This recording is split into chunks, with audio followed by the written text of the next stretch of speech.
Hello friends.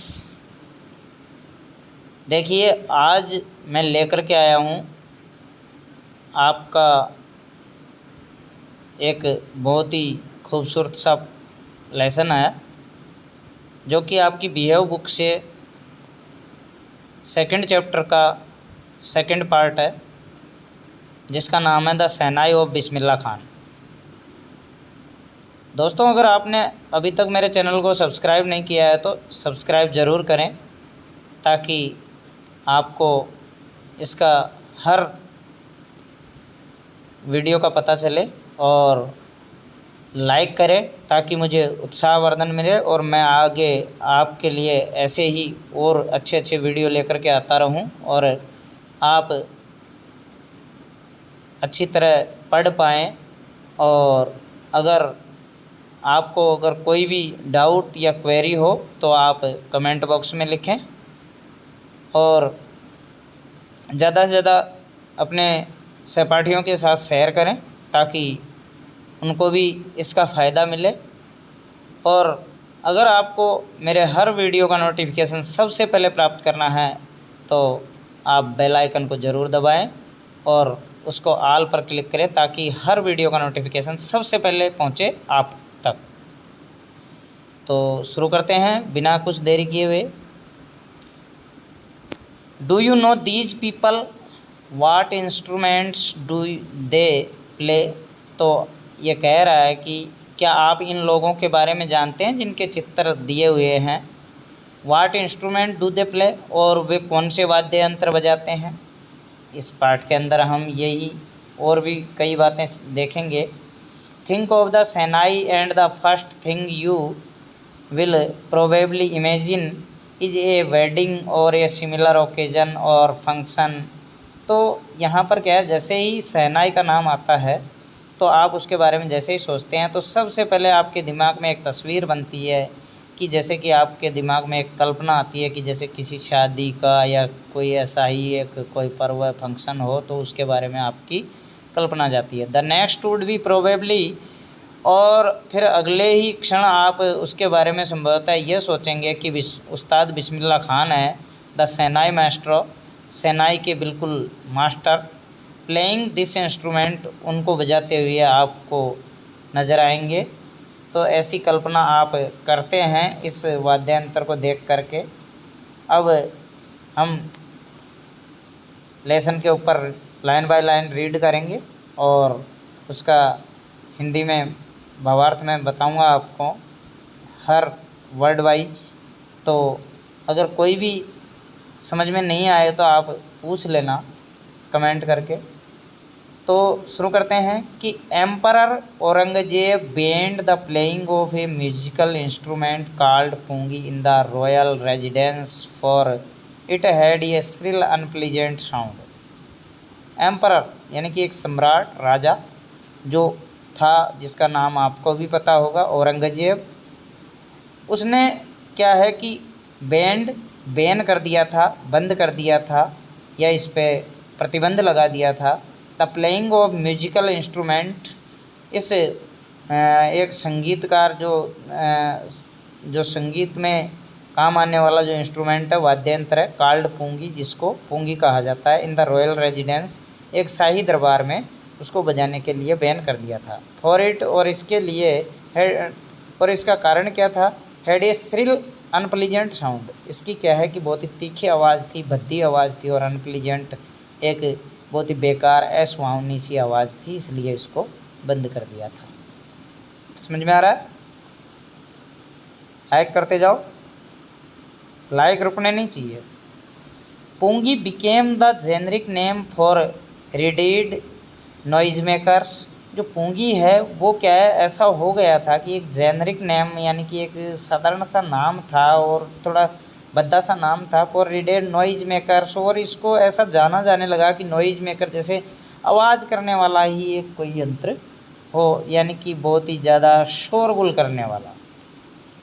Few had thought that it would one day B revived, और कुछ लोग ऐसा भी सोचते थे कि एक दिन इसी को वापस लागू कर दिया जाएगा।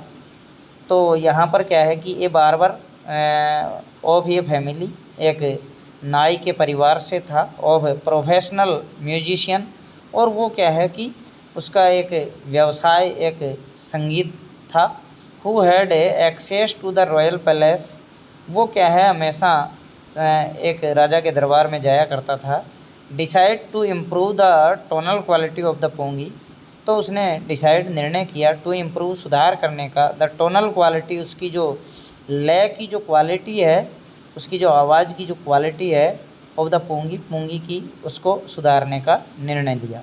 ही चूज ये पाइप, उसने एक पाइप लिया विथ ये नेचुरल होलो, जो कि प्राकृतिक रूप से अंदर से खोखला हो, स्टेम उसका तना, that was longer and broader, जो थोड़ा लंबा भी हो और चौड़ा भी हो, देन द पोंगी, पोंगी से, एंड मेड 7 होल्स, और उसके अंदर 7 होल किए, छिद्र किए, छेद किए, on the body of the pipe, उस पाइप के बॉडी पर, when he played on it, जब उसने इसको चलाया, closing and opening, closing and opening, closing and opening, यानी कि बंद किया चालू किया, बंद किया चालू किया, उनमें से कुछ छिद्रों को, सम ऑफ दीज होल्स, इनमें से कुछ छिद्रों को बंद किया, उसको चालू किया किसी के उंगलियों के माध्यम से। तो soft and melodious sound were produced, तो बिल्कुल कोमल कोमल सी और बिल्कुल मधुर सी आवाज़ वर प्रोड्यूस्ड, उत्पन्न हुई।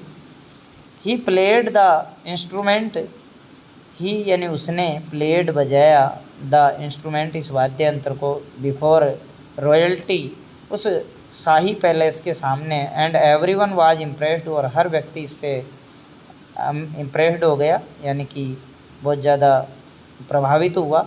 द इंस्ट्रूमेंट सो डिफरेंट, जो ये वाद्य यंत्र था बहुत ही ज़्यादा पोंगी से, फ्रॉम द पोंगी, पोंगी से बहुत ज़्यादा डिफरेंट था, भिन्न था। Had to be given a new name, और इसको एक नया नाम दिया गया। एज द स्टोरी गोज, जैसा कि कहानी में बताया गया है कि since it was first played in the Shahid chamber, यानी कि सबसे पहले इसको राजा के दरबार में बजाया, शाह के दरबार में, तो इसलिए क्या है कि शाह तो वहाँ से लिया गया, एंड वाज प्लेड बाई ए नाई बार्बर, यानी कि एक नाई के द्वारा इसको बजाया गया, तो सह और नाई, तो इस प्रकार दोनों को मिला करके the instrument was named the shehnai, इस प्रकार इस वाद्य यंत्र का नाम रखा शहनाई। अब आपको याद हो गया होगा कि इस वाद्य यंत्र का नाम शहनाई क्यों रखा गया।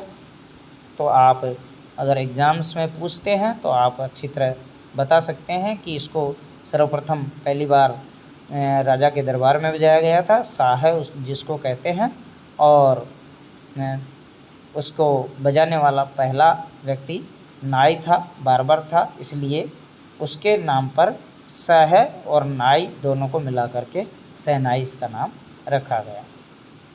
समझ में आ रहा है।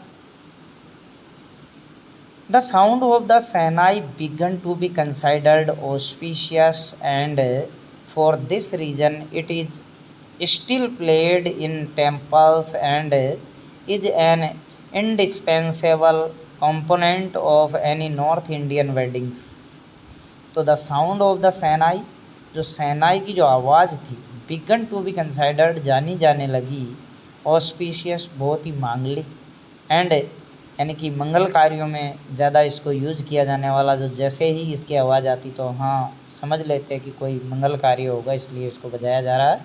एंड फॉर दिस रीज़न, और इसी कारण से, इट इज़ स्टिल प्लेड, इसको अभी भी बजाया जाता है इन द टेम्पल्स, मंदिरों में, and is an indispensable component, कई जगह पर अन्यत्र जगहों पे of any north Indian weddings, जो कि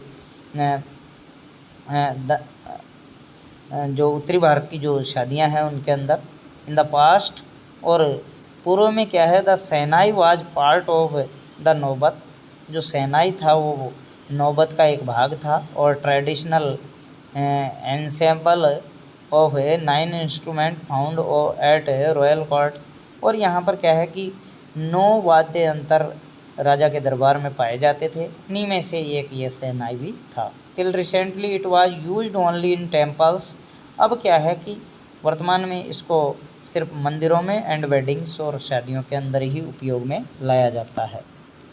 the credit for bringing this instrument, जो इसका क्रेडिट है, जो इसको लाने का जो श्रेय है, इंस्ट्रूमेंट इस वाद्य यंत्र को on to the classical stage, इस एक शास्त्रीय स्तर तक इसको पहुंचाने का गोज टू उस्ताद बिस्मिल्लाह खान, वो उसको श्रेय बिस्मिल्लाह खान को है। एज ये 5 ईयर ओल्ड, ये जब बिस्मिल्लाह खान 5 वर्ष के थे, Bismillah Khan played gilli danda near A pond in the ancient state of Dumraon in the Bihar, यानी कि बिहार राज्य के अंदर डुमरांव गांव था। उसमें एक पुराने समय में क्या किया करते थे, एक तालाब के पास में ये गिल्ली डंडा खेला करते थे। He would regularly go to the nearby Bihari ji temple to sing the Bhojpuri chaita. तो ये क्या है कि लगातार वहाँ पर जो बिहारी जी का मंदिर था, वहाँ पर कुछ गाने के लिए भोजपुरी में कोई प्रार्थना वगैरह कुछ ऐसा, यानी कि एक जो गॉड सॉन्ग है वो ऐसा था जिसको चेता कहा जाता है, तो वो उसको गाने जाया करते थे ये लगातार। At the end of which, और इसके अंत में क्या हुआ, he would earn a big laddu weighing 1.25 kg, a prize given by the local maharaja. और वहाँ पर क्या है कि जो भी व्यक्ति जाता था तो उसको क्या है कि जो भी गाया करते थे उनको क्या है, इसके बदले में 1.25 किलो का लड्डू प्राइज उपहार के रूप में वहाँ का जो क्षेत्रीय महाराजा था उसके द्वारा दिया जाता था। दिस हैपन्ड 80 ईयर एगो, और ऐसा 80 वर्ष पूर्व की बात है। And the little boy has travelled far to earn the highest civilian award in India. और ये जो व्यक्ति था, जो छोटा सा बच्चा था, अब वो क्या है, उसने इतनी यात्राएं की और इन्होंने भारत का एक सर्वोच्च अलंकरण, जो सर्वोच्च अवार्ड है, उसको प्राप्त करने की होड़ में इन्होंने बहुत दौड़ लगाई और अंततः इनको भारत का सर्वोच्च रत्न पुरस्कार है भारत रत्न, उससे इनको नवाजा गया। बॉर्न ऑन 21 मार्च 1916, तो इनको 21 मार्च 1916 के अंदर बिस्मिल्लाह का जन्म हुआ। Belong to a well known family of musician, जो कि एक संगीतकार परिवार से, जाने माने संगीतकार परिवार से बिलोंग करते थे, संबंध थे। फ्रॉम बिहार से।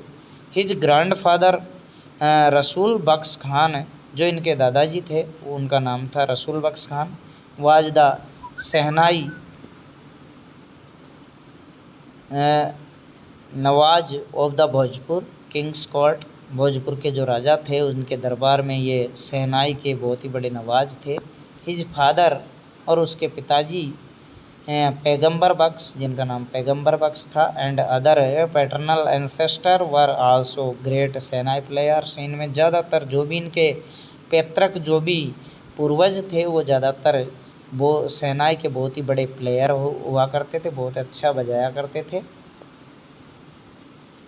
The young boy took the music yearly in life, और ये जो युवा लड़का था उसने क्या है, संगीत को अपने जीवन में बहुत ही जल्दी उतार लिया था। एट द एज ऑफ 3, सिर्फ 3 वर्ष की उम्र में, when his mother took him to his maternal uncle's house, जब उसकी माँ उसको उसके मामा के घर ले जाया करती थी इन बनारस के अंदर, ना वाराणसी, अभी वर्तमान में उसको वाराणसी कहा जाता है। Bismillah was fascinated watching his uncle's practice, जो बिस्मिल्लाह थे, बिस्मिल्लाह खान थे, उस्ताद बिस्मिल्लाह खान, वो क्या है, फैसिनेटेड, आकर्षित हुए, वॉचिंग हिज अंकल्स प्रैक्टिस, उसकी मामा की जो प्रैक्टिस उन्होंने देखी, एक्टिविटी देखी, द शहनाई बजाने की। सुन बिस्मिल्लाह खान स्टार्टेड ए कंपनी, और जल्दी ही बिस्मिल्लाह खान ने उनका साथ देना शुरू किया, हिज अंकल, उसके मामा का। Ali Bakhsh to the Vishnu temple of Banaras, जो बनारस के विष्णु टेम्पल था उसके अंदर वो साथ देने लगे। वहेर बख्श वाज एम्प्लॉयड, जहाँ पर बख्श को नियुक्त किया गया था, टू प्ले द शहनाई वादन के लिए। Ali Bakhsh would play the shehnai and Bismillah would sit captivated for hours on end. और क्या है कि जो अली बख्श है वो शहनाई बजाया करते थे और बिस्मिल्लाह खान है वो बिल्कुल मंत्रमुग्ध होकर के, चुपचाप होकर के घंटों तक बैठा करते थे। स्लोली धीरे धीरे क्या है कि he started getting lessons in playing the instrument, और जल्दी क्या है उन्होंने एक पाठ लेना या उनसे सीखना शुरू कर दिया जो वाद्य यंत्र है उनको। एंड वुड सिट प्रैक्टिसिंग, और उन्होंने इसके ऊपर एक्टिविटी करना शुरू किया थ्रू आउट द डे, पूरे दिन। For years to come the temple of Balaji and Mangla Maiya, Balaji और मंगला मैया का जो मंदिर है वहाँ पर वो आने लगे वर्षों से। And the bank of the Ganga, और गंगा नदी के किनारे पर became the young apprentice favourite haunts where he could practise in solitude, जहाँ पर कई लोग अपना जो फेवरेट है, अपनी पसंदीदा जो चीज़ है शिकार करना वगैरह है, उस जगह जा कर के ये बिल्कुल सॉलिट्यूड में, बिल्कुल एकांत में जा कर के इसकी वाद्य यंत्रों की बजाने की प्रैक्टिस किया करते थे। The flowing waters of the Ganga inspired him, और जो बहता हुआ गंगा का पानी था उसने इनको प्रेरित किया। Improvise and invented ragas that water earlier considered to be beyond the range of the shehnai, यानी कि इन्होंने क्या है कि जो राग के जो भी स्टार्टिंग के जो शब्द थे उनको एक बहुत ही अच्छी तरीके से उनकी रेंज में जा कर के उनको सेनाई को सीखना शुरू किया इन्होंने। एट द एज ऑफ 14, और 14 वर्ष की आयु में Bismillah accompanied his uncle to the Allahabad music conference, और 14 वर्ष की आयु में इसके मामा के साथ में इलाहाबाद की ये एक म्यूजिक कॉन्फ्रेंस हुई थी, संगीत की कॉन्फ्रेंस, उसके अंदर ये अपने मामा के साथ चले गए। At the end of his recital, और उसके अंत में क्या हुआ कि Ustad Faiyaz Khan patted the young boy's back and said, और उस्ताद फैयाज खान थे उन्होंने क्या है कि इस युवा लड़के की पीठ थपथपाई और कहा कि work hard and you shall make it, तुम कठोर परिश्रम करो और तुम इसे ज़रूर करोगे। With the opening of all India radio, और जब ऑल इंडिया रेडियो की शुरुआत हुई थी लखनऊ के अंदर इन 1938 1938 के अंदर, केम बिस्मिल्लाह खान से बिग ब्रेक, तो उस समय बिस्मिल्लाह खान का एक बड़ा इवेंट हुआ। He soon became an often heard shehnai player on radio, तो वो जल्दी ही क्या है कि रेडियो पर उनको सुना जाने लगा सेनाई के लिए। When India gained independence on 15 अगस्त 1947, जब भारत को आज़ादी मिली, इंडिपेंडेंस डे, इस स्वतंत्रता दिवस को 15 अगस्त 1947 को, Bismillah Khan became the first Indian, Bismillah Khan वो पहले भारतीय थे, टू ग्रीट द नेशन, उस राष्ट्र का अभिवादन करने के लिए, विद हिज सेनाई, अपनी सेनाई से। ही प्योर्ड हिज हार्ट आउट इनटू राग कफ़ी, उन्होंने अपना पूरा जो अपनी पूरी ताकत थी, अपना हृदय निकाल के रख दिया, इतनी बहुत ही मधुर आवाज़ में उन्होंने गाया। फ्रॉम द रेड फोर्ट, उस लाल किले से, टू एन ऑडियंस, उन्हें दर्शकों के सामने, विच इंक्लूडेड, जहाँ पर पंडित जवाहरलाल नेहरू भी इंक्लूड थे, शामिल थे, Nehru, who letter gave his famous tryst with destiny speech, जिन्होंने लास्ट में बहुत ही अच्छा एक डेस्टिनी, भाग्य का जो स्पीच दिया, भाषण दिया। Bismillah Khan has given many memorable performances, और बिस्मिल्लाह खान ने कई अविस्मरणीय जो बहुत याद की जाने वाली जो परफॉर्मेंस है, भूमिकाएँ हैं, वो अदा की, both in India and abroad, Bharat और विदेशों में। His first trip abroad was in Afghanistan, उनकी जो प्रथम विदेश यात्रा रही वो अफ़गानिस्तान में रही। वहेर किंग जाहिर शाह है, जहाँ पर राजा जाहिर Shah was so taken in by the maestro that he gifted him priceless Persian carpet, तो वहाँ पर इस उस्ताद को क्या है कि एक गिफ्ट दिया गया उस महाराजा के द्वारा, जो कि प्राइसलेस एक बेशकीमती पर्शियन फारस का एक कारपेट था गलीचा, वो इनको गिफ्ट किया एंड अदर सोवनियर्स और अन्य भी कई उपहार दिए। The king of Afghanistan was not the only one to be fascinated. सिर्फ अफ़गानिस्तान का जो राजा था वो ही इनसे आकर्षित नहीं हुआ विद बिस्मिल्लाह के म्यूजिक से, बल्कि film director Vijay Bhatt was so impressed. Vijay Bhatt भी बहुत ज़्यादा इम्प्रेस्ड हुए after hearing Bismillah play at a festival that he named a film after the instrument called Goonj Uthi शहनाई। तो उन्होंने क्या है कि जो विजय भट्ट जो फिल्म डायरेक्टर थे वो इतने ज़्यादा इम्प्रेस हो गए थे, इतने ज़्यादा प्रभावित हुए आफ्टर हियरिंग, इसको सुन करके बिस्मिल्लाह प्ले एट ए फेस्टिवल, जब बिस्मिल्लाह ने इसको बजाया, दैट ही नेम्ड, और फिर उसके बाद में उन्होंने अपनी एक मूवी थी उसको एक नाम दिया आफ्टर द इंस्ट्रूमेंट, इस वाद्य यंत्र के बाद में कॉल्ड क्या नाम दिया, Goonj Uthi Shehnai. The film was a hit, और फिल्म बहुत ज़्यादा हिट हुई and one of Bismillah Khan से कंपोजिशन, और बिस्मिल्लाह खान की एक रचना है दिल का खिलौना है टूट गया, turn out to be a nation wide chartbuster, और ये एक नेशन वाइज चारबस्टर है, यानी कि इनकी एक रचना थी जो बहुत ही ज़्यादा विख्यात हुई थी। डेस्पाइट दिस ह्यूज सक्सेस, और इस बड़ी सफलता के पीछे in the college world Bismillah Khan's venture in film music were limited too, यानी कि बहुत ज़्यादा सीमित में इनकी जो म्यूजिक है उसको मूवीज़ में दिखाया गया था। और विजय भट्ट गूंज उठी शहनाई, विजय भट्ट की जो गूंज उठी शहनाई है एंड विक्रम है श्रीनिवासन है कन्नड़ वेंचर, कन्नड़ भाषा का एक रचना थी।